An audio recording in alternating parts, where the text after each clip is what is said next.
El gran desafío, la nueva constitución, por René Cortázar. Capítulo 1. El gran desafío, la nueva constitución.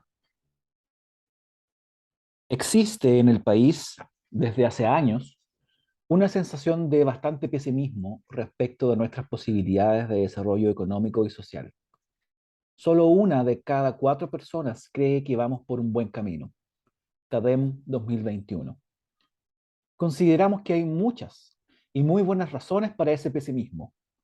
Los resultados de la elección de constituyentes no han hecho más que aumentar esa preocupación. Pero más allá de la perspectiva de cada uno, como sociedad enfrentamos el gran desafío de establecer una nueva constitución. Habrá un debate entre los diversos sectores políticos y sociales. En ese marco, el propósito de este libro es contribuir a algunas propuestas concretas a esa discusión. Partamos primero por la foto de hoy. Es ciertamente mala. Mucha gente desesperada por la pérdida de empleos y contratos suspendidos.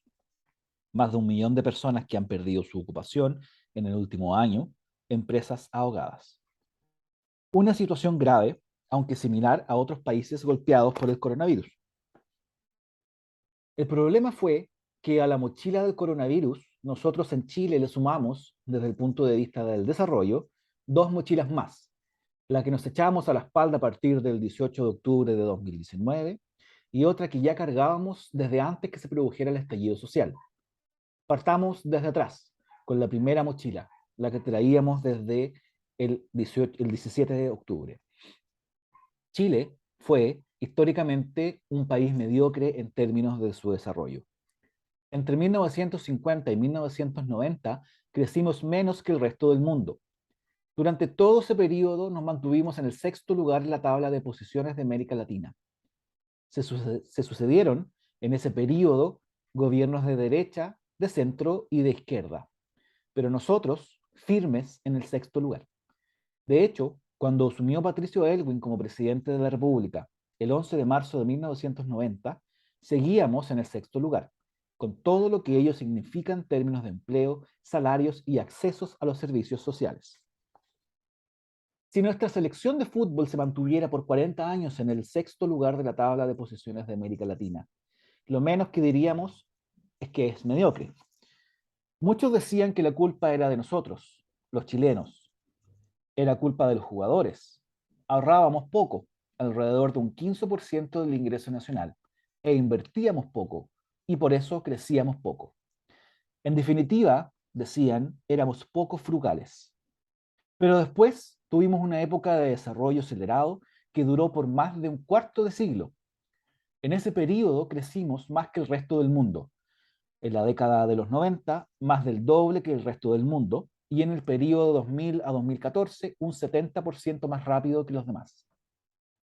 En poco más de una década, pasamos del 6.º lugar, en que habíamos permanecido por más de 40 años, al primer lugar de América Latina. Ahorrábamos mucho, invertíamos mucho y crecíamos mucho. ¿Qué pasó? ¿Qué nos dirían los que antes culpaban a los jugadores, a nosotros los chilenos, de ser poco frugales? ¿Qué tuvimos? ¿Una mutación genética? Douglas North, en 1990, quien recibió el Premio Nobel de Economía por sus investigaciones sobre las causas del desarrollo, nos ofrece otra interpretación. No son los jugadores, sino la calidad de las reglas del juego, las instituciones, lo que hace la diferencia entre los países que se desarrollan y los que se frustran en el intento. Son las reglas del juego las que crean la estructura de incentivos que incide sobre la conducta de los jugadores. Los mismos jugadores, con mejores reglas del juego, podíamos producir mejores resultados. Y fue eso exactamente lo que ocurrió. El paso de un desarrollo mediocre a un desarrollo acelerado se produjo como resultado del cambio en un conjunto de reglas del juego, fiscales, tributarias, laborales, previsionales, de apertura y tratados de libre comercio y concesiones de obras públicas, entre otros. Foxley, 1995. En materia fiscal, por ejemplo, Pasamos de 4 décadas de déficit fiscal que se comían parte del ahorro del país a un largo periodo de superávit fiscales que contribuían al ahorro nacional. En materia de regla tributaria, se impusieron normas que incentivaban el ahorro de las empresas, pero luego de ese cuarto de siglo, gradualmente fuimos retornando a la mediocridad y desde el 2014 empezamos a crecer muy por debajo del resto del mundo. La causa, un deterioro en las reglas del juego fiscales, tributarias, laborales, previsionales, regulatorias y hasta de la jurisprudencia judicial. En materia fiscal, pasamos de los superávits que acompañaron la etapa de desarrollo acelerado a los déficits fiscales que habíamos conocido en el pasado. En materia tributaria, el impuesto a las utilidades reinvertidas de las empresas, que en los 90 era de menos de la mitad del promedio de los países desarrollados, pasó a superar en más de un 20% el promedio de los países de la OCDE. Estamos en un mundo globalizado, en que las inversiones se mueven libremente entre países, buscando las reglas del juego que les parezcan más atractivas. ¿Será una sorpresa que haya caído la inversión en Chile? Pero no solo disminuyó la inversión, lo mismo ocurrió con la competitividad de Chile respecto del resto del mundo. Ello se refleja en nuestras exportaciones, que crecieron fuertemente durante el periodo de desarrollo acelerado, para luego frenarse durante la fase de desarrollo mediocre. Este crecimiento mediocre afectó fuertemente las condiciones de vida de los hogares, empleos y salarios que crecen más lentamente, menos recursos públicos para salud y educación. Consideremos, por ejemplo, la evolución de los salarios. En el periodo de desarrollo mediocre, es decir, antes de 1990 o después de 2014, estos crecieron más lentamente. Si un trabajador permanecía durante toda su vida en el mismo empleo, veía duplicarse el poder adquisitivo de su salario cada 40 años. En cambio, enfrentado a la misma situación en el periodo de desarrollo acelerado, veía duplicarse el poder adquisitivo de su salario cada 20. Desde el punto de vista social, se produjo una frustración general, especialmente en la clase media emergente. Normalmente se llama clase media emergente a aquellas familias que, siendo pobres en 1990, lograron salir de esa situación. En 1990, más de un 50% de los hogares del país estaban bajo la línea de la pobreza. Ese número se redujo en un poco más de 2 décadas a cerca del 10%, según la PNUD de 2017. Es decir, hubo alrededor de un 40% de hogares que salieron de la pobreza, pero que en su mayoría siguieron siendo muy vulnerables. La vuelta al desarrollo mediocre tuvo dos efectos sobre este sector. En primer lugar, abortó sus expectativas de ascenso económico y social, pero más importante aún, revivió su temor de volver a caer en la pobreza. Basta con que algún miembro de la familia tenga un problema de empleo, de salud o se pensione para que la pobreza pueda volver a tocarles la puerta. ¿Qué tienen en común todas estas reglas del juego que nos han hecho pasar de un desarrollo mediocre a un desarrollo acelerado para luego volver a un desarrollo mediocre? Que se determina en el sistema político. Y su actual deterioro es consecuencia del deterioro de la política. No puede haber una economía de calidad sin una política de calidad. Esta es la clave del problema. Y es por eso que la gente que intuye esto claramente tiene hoy tan mala opinión de los políticos. Esta es la primera mochila, la que ya traíamos al hombro el 17 de octubre del año 2019. El shock del 18 de octubre de 2019. Estábamos navegando en esa mediocridad muy frustrados cuando llegó la segunda mochila. Se inició con los hechos de violencia extrema del 18 de octubre, con 19 estaciones de metro quemadas en un solo día, que se mantuvieron por varios meses, con saqueos, barricadas y destrucción de propiedad pública y privada. Luego siguieron las movilizaciones sociales pacíficas, entre las que destaca, por su gran convocatoria, la del viernes 25 de octubre del mismo año. En ellas tuvo un papel central la clase media emergente frustrada, que veía cómo se le cerraban las puertas. A esas movilizaciones contribuyó también el malestar por los que son percibidos como abusos de parte de la élite. Este malestar se extiende a los políticos por los casos de financiamiento ilegal, corrupción y altos sueldos de los parlamentarios, a los empresarios, principalmente por los casos de colusión de precios, a militares y carabineros por el uso indebido de recursos públicos y a la Iglesia por los casos de abusos a menores, entre otros. El efecto de los actos de violencia sobre el desarrollo fue inmediato. Las perspectivas de crecimiento que ya estaban por debajo del resto del mundo cayeron a la tercera parte. Para constatarlo, basta comparar las proyecciones de crecimiento para 2019 y 2020 del informe de política monetaria del Banco Central de septiembre de 2019 con las del informe de diciembre del mismo año, también del Banco Central. Tengo una visión muy crítica del modo en que el gobierno, y en particular el presidente de la República, enfrentaron los problemas de orden público y la violencia, que producen un gran impacto sobre el desarrollo. De cualquier manera, el principal resultado de todo este proceso, en términos de las reglas del juego que estamos analizando, fue que se acordó por parte de la mayoría de los partidos políticos convocar a una convención constitucional para revisar las reglas del juego constitucionales, que son las más fundamentales para nuestro futuro económico, político y social.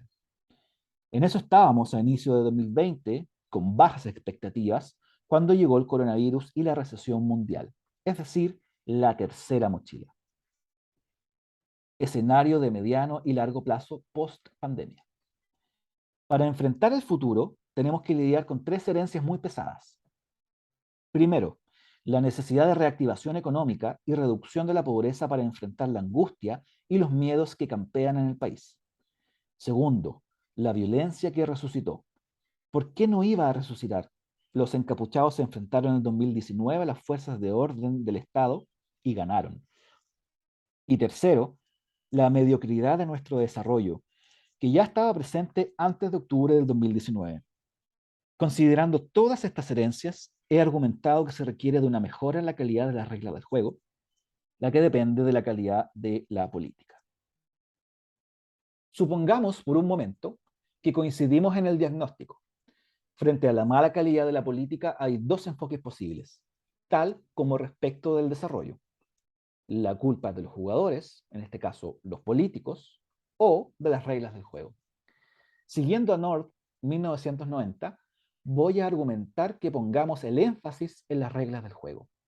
En concreto, más que predicarle a los políticos que cambien sus conductas, se requiere de una reforma política que cambie los incentivos que inducen su comportamiento. Sin eso, a mi juicio, no hay salida. Cuando al hablar de la calidad de la política, como lo hicimos a propósito de la calidad del desarrollo, ponemos el énfasis en las reglas del juego más que en los jugadores, dejamos de buscar culpables.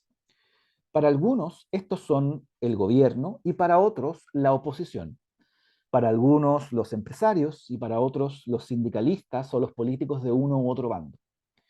La verdad es que en Chile no sobra nadie. Lo que falta son mejores reglas del juego que regulen de mejor manera nuestras relaciones. Doy un ejemplo de las reglas a cambiar.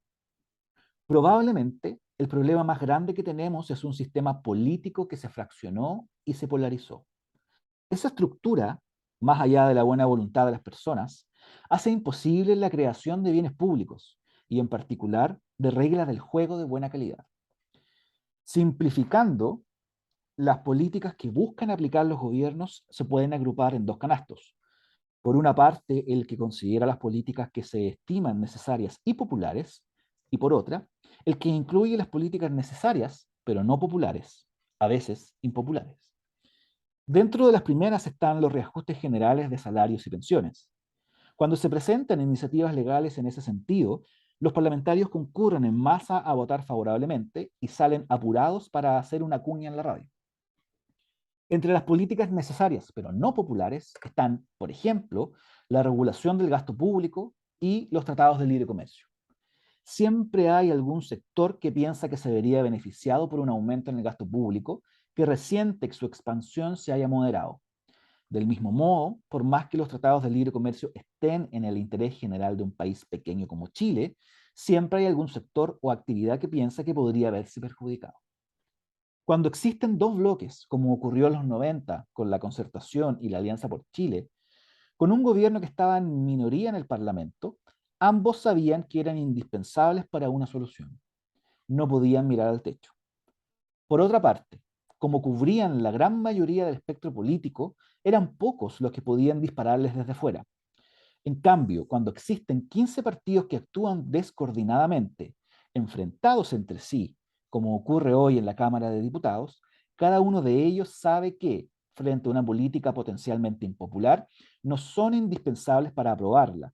Y si alguno da un paso adelante, va a existir mucho dispuesto a dispararle. Entonces, habitualmente concluyen que es mejor restarse del acuerdo y concentrarse en la propia reelección. Como resultado de ello, por ejemplo, el Tratado de Libre Comercio TPP-11 duerme desde hace años el sueño de los justos en el Senado. Con 15 partidos sin coordinación y enfrentados entre sí, no es posible la gobernabilidad. Para reformar el sistema político y generar uno menos fragmentado y más responsable, se requiere un cambio importante en el sistema electoral y en el sistema de partidos. Sin estos cambios, no hay salida.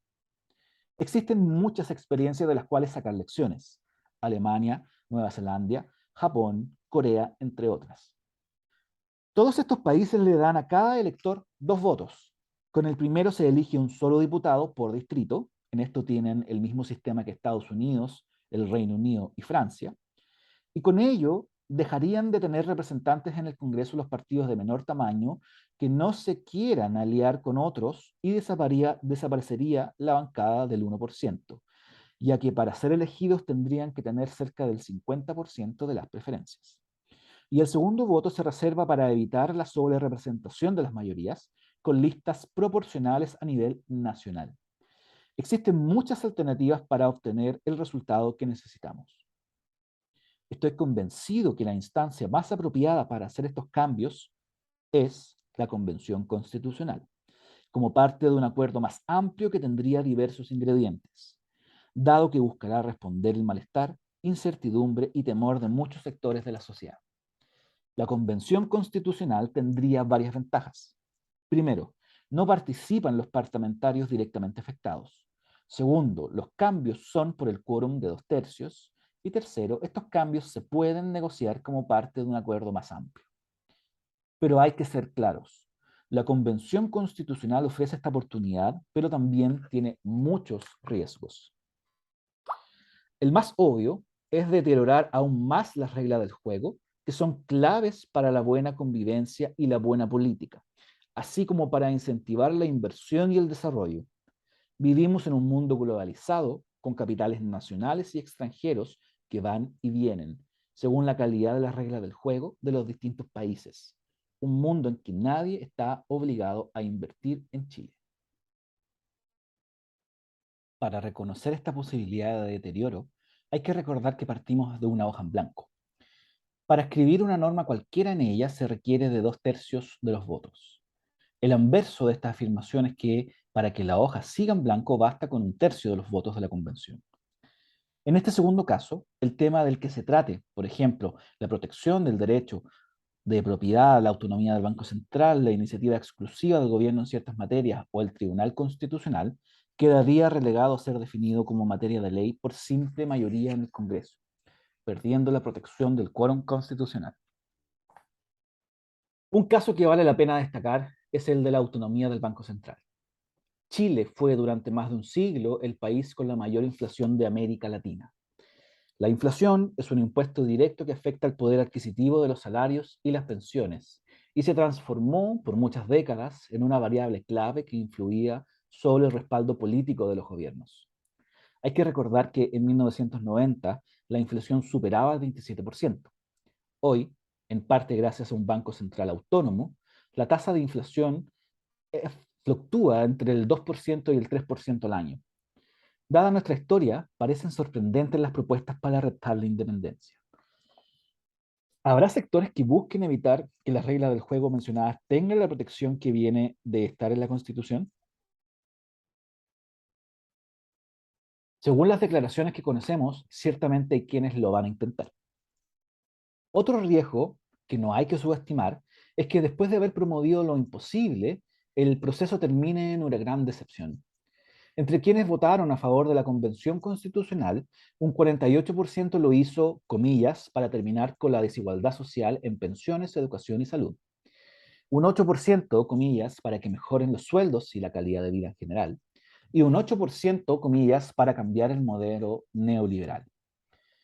Para encauzar las expectativas de un modo más acorde con los posibles efectos de una reforma constitucional, se requiere de un mayor liderazgo de parte de los dirigentes políticos. La política democrática tiene dos polos, representar y liderar. En democracia, la representación supone saber escuchar y tener cercanía con las personas y sus necesidades, de modo de tener eficacia en la capacidad de respuesta frente a los principales problemas que aquejan a la ciudadanía. Pero la política tiene también una función de liderazgo,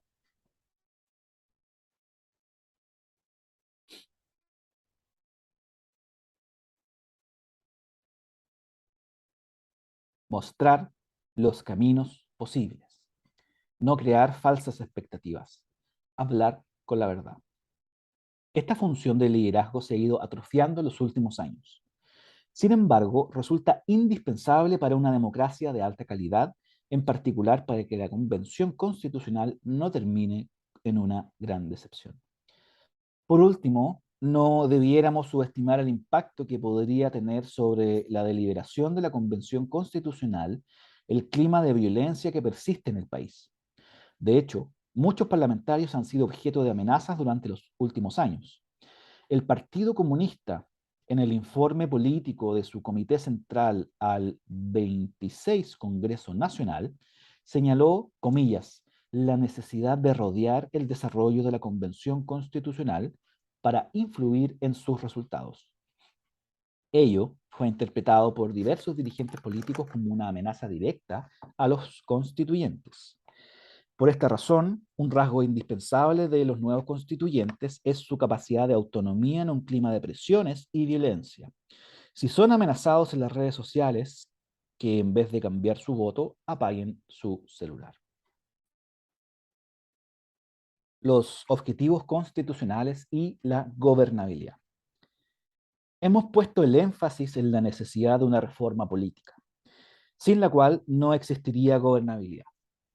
Lo hacemos conscientes de que la gobernabilidad es un concepto frío e instrumental, pero a la vez una llave indispensable para lograr los objetivos que buscamos, que las personas, gracias a un retorno a un desarrollo acelerado y el surgimiento de más y mejores empleos y salarios, tengan las oportunidades a las que aspiran. Una llave para lograr una protección creciente de los derechos sociales, como el derecho a la salud y a la educación, que exigen más recursos para hospitales, médicos y remedios, así como para mejores profesores y equipamientos y tecnologías, esos mayores recursos no estarán disponibles si no volvemos a una etapa de desarrollo acelerado, la cual solo será posible con reglas del juego de mayor calidad. Una llave para combatir el tráfico de drogas, incentivar la transparencia y enfrentar la corrupción, lo que inevitablemente traerá altas dosis de conflictividad que solo pueden gestionar bajo condiciones igualmente altas de gobernabilidad. Una llave para lograr un desarrollo sustentable, que cuide en forma adecuada nuestro medio ambiente. Una llave para asegurar los derechos e impedir la discriminación de las mujeres. Una llave para dar una inserción adecuada a los pueblos originarios, así como a la diversidad sexual. Es solo un instrumento, es verdad, pero un instrumento indispensable del que hoy carecemos. El debate político y constitucional se ha dado en un escenario muy polarizado e ideologizado. En ese contexto se ha ido imponiendo un relato sobre las causas del malestar, a nuestro juicio equivocado, que se ha ido convirtiendo en un verdadero mito. A este relato dominante nos referiremos en el próximo capítulo.